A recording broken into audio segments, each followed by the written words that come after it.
Recently, I had the opportunity to work on a guitar that was owned by Tony Rice. It was a Santa Cruz, and it was one of the first batches of the Tony Rice guitars, and it was made in 1984. The history of the guitar, and you will see that through this series of videos, was that it was presented to Tony with 5 other guitars. There was a total of 6 in the lot. This particular guitar, Tony played, gave it to William Emerson. William Emerson was a member of his band and went out on his own. He used it for a while, and then he gifted it to Emery Lester, who was the present owner, who was also a mandolin player for Tony Rice at one time. I can't thank Santa Cruz enough because they gave me all of the information that I needed. As I said, that I got all the information from Darren Webb and the whole team out at Santa Cruz, who gave me setup specs. What I did do to the guitar was it did need a neck reset. There was some finish issues, but we did not do anything to this guitar to untone it. So it's in its original condition as we could make it. I did rebuild the tuners, and all of the videos and the entire process is going to be put out there for you to see. This is a guitar of significant history, in my opinion, and it's one of the most interesting guitars that I've worked on. And I thank Emery Lester for the opportunity, and I hope you enjoy the whole entire process of restoring this valuable and most treasured historical guitar. All right, this is the Tony Ricer. I am pulling the fretboard off.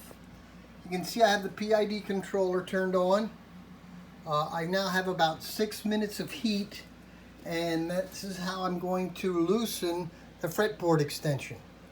After the fretboard extension is loosened, the neck will be steamed out. Just took a little over 5 minutes. Joints come apart, everything's nice and neat and clean, and we can reset this later. Okay, I'm still working on Tony Rice's guitar. I got his pickguard off. Well, that actually fell off. We got the neck off. I prepped the top here for getting to the neck reset, cleaned what glue was underneath the pickguard. I also am working to reattach some of the loose lacquer because I don't want to really spray and touch up. I just want to clean what's here. So what I did is I wicked some not super glue, but lacquer thinner down into that, and then that kind of reattached it. So what I got to do is a little bit of cleanup, buffing, and sanding work and shine it up a little bit. Neck is totally devoid of finish. So I'm going to actually rub a little bit of lacquer on there just to give it some finish. Okay, I did not do much sanding wise, just a little bit of scuffing to get the dirt off the neck. So you can see the neck looks a lot cleaner. And what I did is I sealed it with a little bit of, that's a 1 pound cut shellac. And that will give me a base so that I can wipe on a little bit of lacquer. I'm not going to try to make this look new. I just want to make it look fresh so that we aren't on wood. So I'm not trying to rebuild this guitar. I just want to make it clean, and I want to make it serviceable.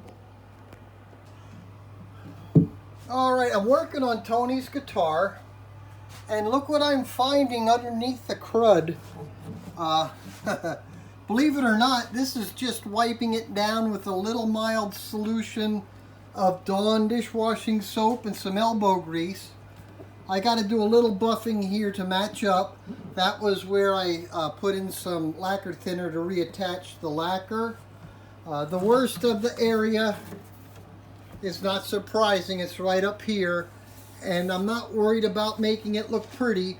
I just want to make it, let's just say, solid. So all of this lacquer was reattached. But there's just a little bit of crud here I'm working down. Just a lot of old repairs, but it's actually not looking too bad once you get the dirt off of it. There we go. I spent a little time with Dawn and some elbow grease. I really do not want to make this look like a brand new guitar. I want it to be the guitar that it is. But you can actually see it doesn't look, once I get the DNA off, it looks pretty good. This is just after soap and water. Nothing special. I did do a light buffing just to get some of the crud off, but you can see there is some character. I think it looks pretty good. The back really looks nice after I got all the crud off of it. But that is a pretty guitar. So there you are. I'm not going to do too much more than what I've done. I got a lot of the junk off up here. It still looks a little worn, and that's absolutely fine. Okay, this guitar had a tortoise pickguard. That's a real tortoise pickguard. The original glue down looked like it might have been rubber cement or contact cement. I'm using 3M double stick adhesive, and I'll clamp that on there, and I'll let this all sit overnight. Then I will put the neck on tomorrow.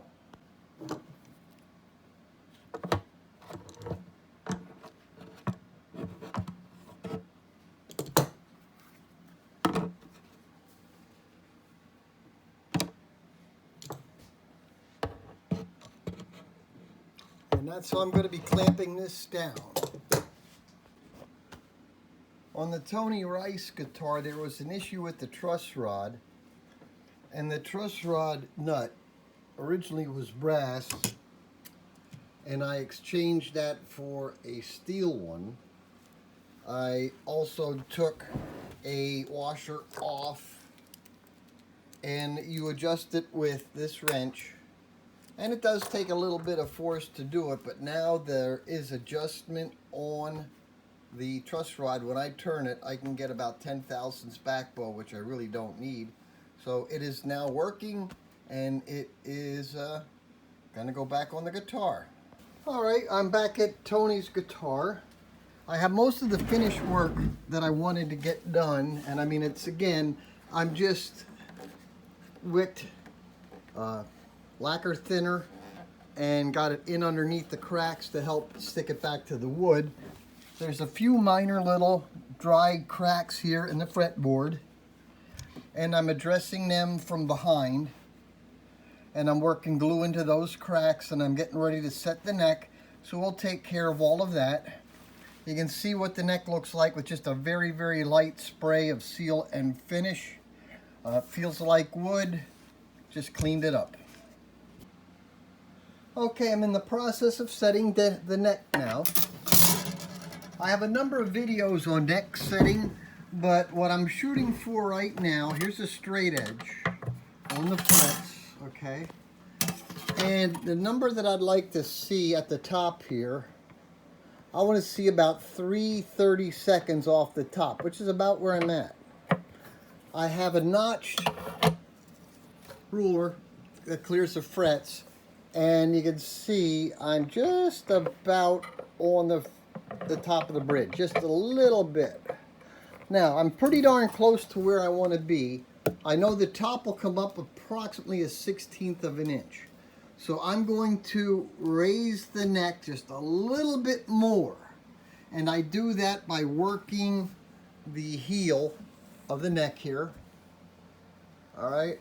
And I actually like to do this with flossing it with sandpaper so I can be very precise. The finer points of setting the neck, you can see I have a little shim in here. I have a whole series of shims that I make from 5 thousandths up to 50.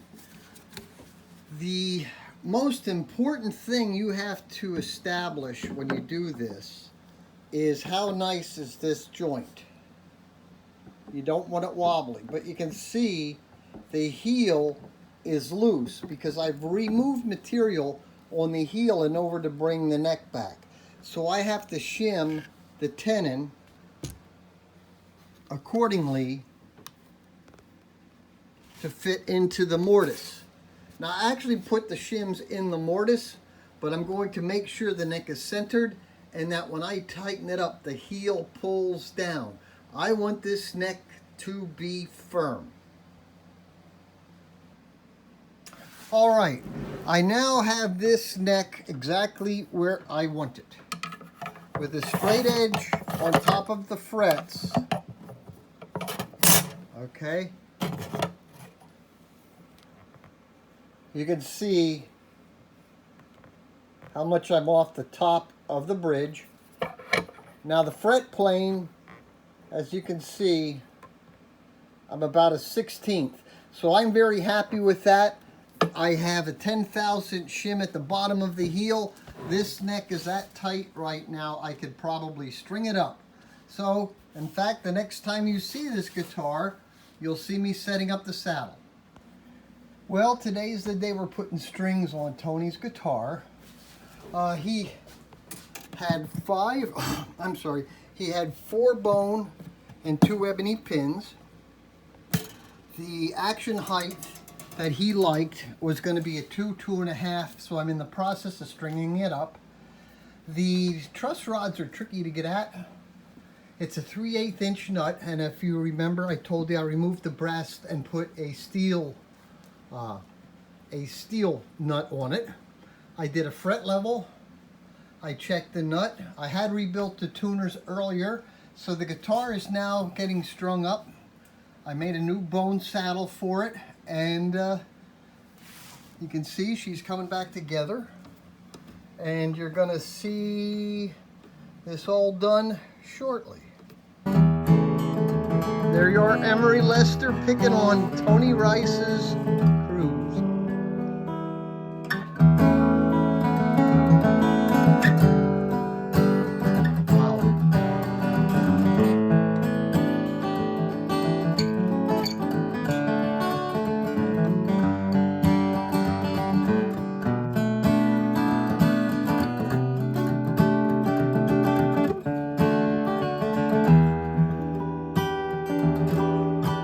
So much better now. Yeah, thank you.